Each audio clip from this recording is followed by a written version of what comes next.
The Taliban takeover of Afghanistan has many experts and analysts looking at the Al-Shabaab in Somalia for a similar outcome.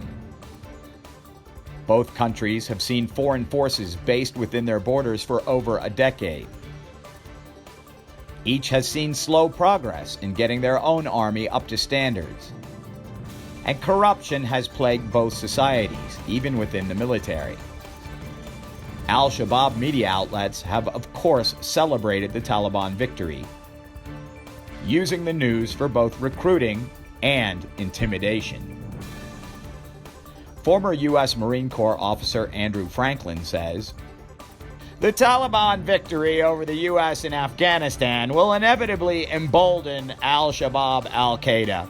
Expect an upsurge in their activities within Somalia as well as in Kenya's 5 frontline countries.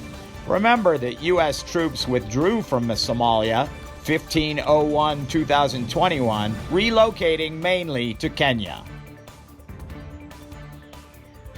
The Voice of America talked with former Somali intelligence official Abdul Salam Guled, who said that Mogadishu has to end its overdependence on foreign troops. Analyst Abdi Wahab Abdi Samad points out that the numbers between the Taliban and the Al-Shabaab don't equate. He asserts that the Taliban have 10 to 15 times the number of fighters, and they have mountainous terrain to hide in and fight from, while the Al-Shabaab are defending flat ground. The Taliban have also always had a stable leadership structure, while their Somali counterparts have had a splintered command with regional bosses. Dr. Yusuf Sheikh Omar, a researcher at the University of London, does not think the Al-Shabaab can repeat the Taliban's performance. He sees some similarities between the groups and some advantages for the Somalia Islamic movement. Dr. Omar writes that Al-Shabaab lacks a local agenda. They promote rhetoric and delusional global agenda that will not serve for their end goal.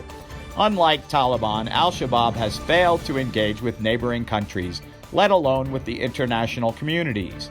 Instead, their rhetoric approach to conquering Africa and beyond has shown their naivete and immaturity.